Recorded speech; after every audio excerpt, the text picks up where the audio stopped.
Assalamualaikum warahmatullahi wabarakatuh. Kami dari kelompok 1 akan membahas tentang pendekatan dan model pembelajaran.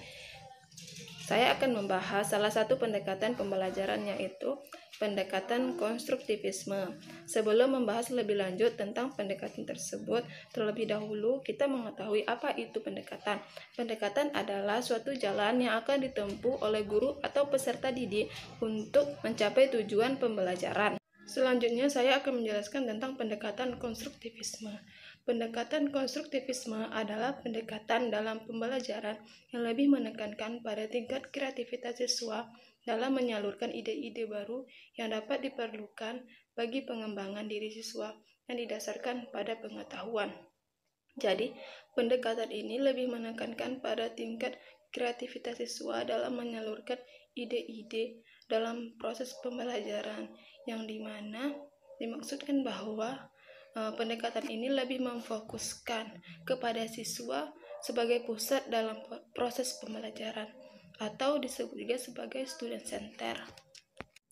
Berdasarkan pendekatan ini, pembelajaran merupakan hasil dari siswa itu sendiri, bukan hanya yang ditransfer dari guru. Maknanya, dengan pendekatan ini, siswa tidak lagi menggunakan model pembelajaran yang lama, yang dimana hanya guru yang memberikan dan mentransfer ilmu kepada siswa, tanpa adanya usaha dari siswa itu sendiri.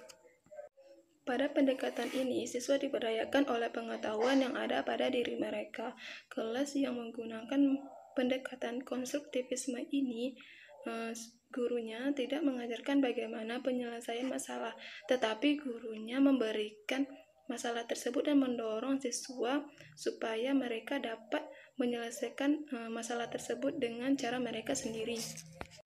Hal ini seperti yang dikemukakan oleh C. Asri Budiningsih bahwa pendekatan konstruktivistik menekankan pada peranan utama dalam kegiatan belajar adalah aktivitas siswa dalam mengkonstruksi atau membangun pengetahuannya sendiri. Pada pendekatan ini, guru tidak hanya sekedar memberikan pengetahuan, tetapi siswanya harus bisa membangun atau mengkonstruksi ide-ide dan pengetahuannya yang ada pada diri mereka. Di dalam kelas, guru yang menggunakan pendekatan konstruktivisme ini memberikan pertanyaan kepada siswa agar dapat memancing mereka menyalurkan ide-ide mereka terhadap pertanyaan tersebut. Kemudian setelah ide-ide tersebut mereka salurkan, guru sebagai fasilitator mengarahkan mereka supaya mereka menghasilkan konsep yang benar. Pendekatan konstruktivisme ini memiliki kelebihan dan kekurangannya masing-masing. Adapun kelebihannya yaitu yang pertama, siswa diberi kesempatan untuk berpikir kreatif, kritis, dan inovatif. Kemudian siswa juga diberikan kesempatan untuk mengemukakan gagasannya dan membangun ide-idenya. Kemudian ada kelemahannya yaitu siswa yang mengkonstruksi pengetahuannya sendiri itu, hasil konstruksinya itu tidak cocok dengan hasil para ilmuwan, sehingga dapat menyebabkan miskonsepsi. Pendekatan ini dapat diterapkan pada beberapa materi kimia, yaitu yang pertama itu termokimia. Berdasarkan jurnal yang kami dapat, dikatakan bahwa termokimia ini adalah materi kimia yang bersifat abstrak, yang banyak mengandung konsep dan uraian, sehingga memerlukan pemahaman yang lebih dalam. Pendekatan yang diterapkan pada materi termokimia ini dibuat dengan cara berkelompok, dan para anggota kelompok saling menjelaskan satu sama lain kepada anggota kelompok lain untuk memahami lebih tentang materi termokimia ini. Ya, kita akan membahas tentang pendekatan deduktif. Nah, sebelum kita membahas tentang pendekatan ini, alangkah baiknya kita mengetahui dulu apa sih itu pendekatan deduktif.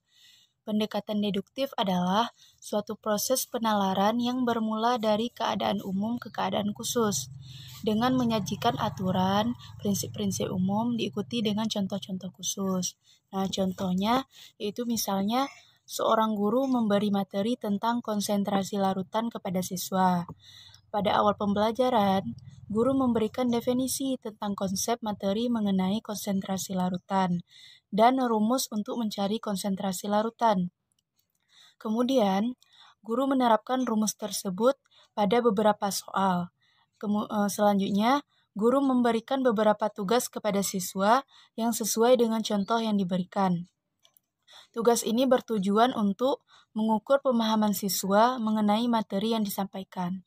Nah, materi konsep mol pada konsentrasi larutan ini cocok digunakan pendekatan deduktif karena pembelajaran menggunakan pendekatan deduktif memberikan kesempatan siswa untuk berpartisipasi secara aktif menggunakan konsep-konsep dan prinsip serta melakukan eksperimen yang memberi kesempatan siswa untuk menemukan konsep dan prinsip tersendiri.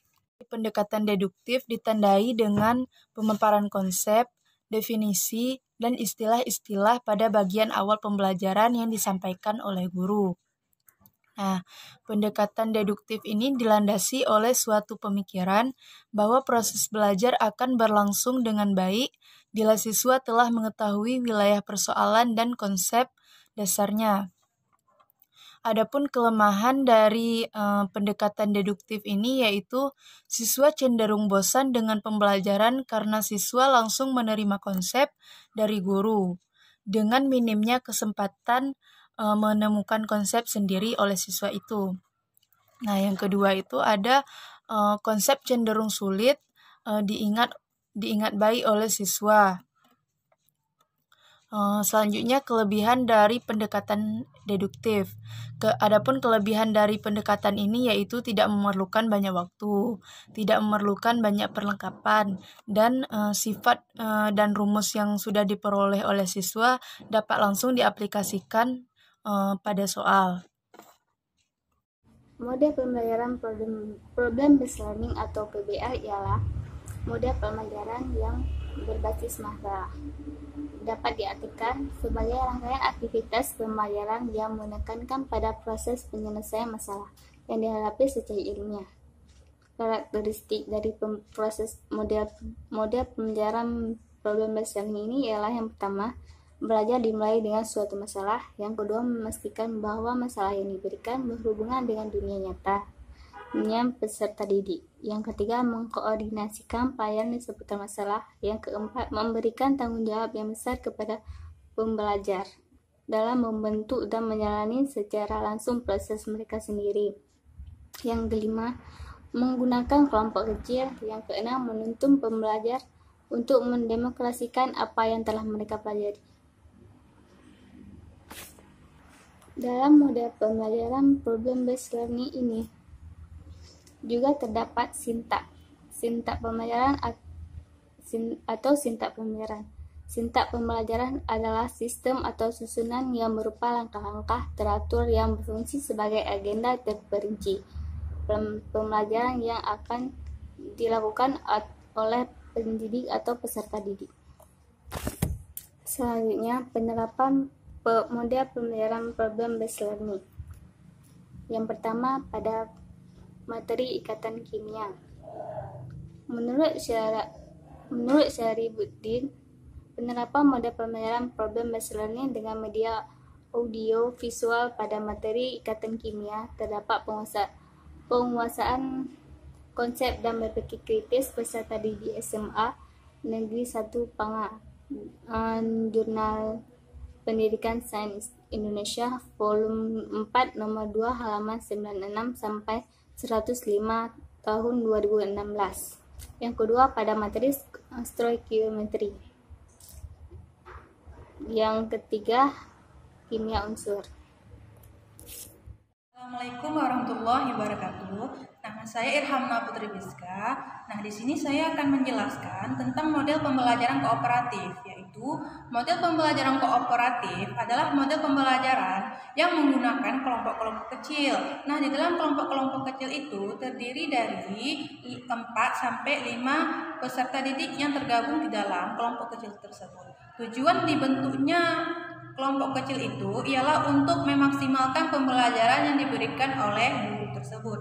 Nah, menurut pendapat para ahli yaitu Erkan dan Kaushak menyatakan bahwa pembelajaran kooperatif merupakan sebuah kelompok strategi pembelajaran yang memberikan siswa bekerja secara kolaborasi untuk mencapai tujuan bersama. Nah, jadi di dalam kooperatif ini yaitu peserta didik ditugaskan untuk mencari dan membuat tugas di dalam sebuah kelompok. Nah, di dalam kelompok itu nanti mereka bisa belajar bersama dan terus untuk memaksimalkan pemahaman yang telah disampaikan oleh guru tersebut. Adapun sintak di dalam pembelajaran kooperatif ini yaitu yang pertama adalah menjelaskan tujuan pembelajaran dan mempersiapkan peserta didik untuk siap belajar. Nah, jadi sebelum membuat kelompok, guru harus memberikan penjelasan atau gambaran materi-materinya untuk membuat peserta didik tersebut dapat memahami dan mencerna materi-materi yang disampaikan oleh guru. Nah, sintak nomor yang kedua adalah mempresentasikan informasi. Nah, guru tersebut harus mempresentasikan materi-materi tersebut kepada peserta didik secara verbal, yaitu menggunakan kata-kata guru itu sendiri supaya peserta didik bisa memahami bahasa yang bisa dicerna oleh peserta didik. Nah, kemudian yang ketiga adalah memberikan penjelasan kepada peserta didik tentang cara membuat kelompok atau membuat organisasi. Nah, dalam membuat kelompok atau organisasi ini, guru harus membentuk kelompok mereka sesuai dengan kemampuan-kemampuan mereka. Nah, jadi di dalam kelompok tersebut nanti misalnya ada mahasiswa yang ada peserta didik yang kurang paham, mungkin ada peserta didik yang mungkin agak sedikit paham. Nah, nanti di dalam kelompok itu mereka bisa kolaborasi dan bekerja sama dalam mencapai atau memaksimalkan materi pada pembelajaran itu.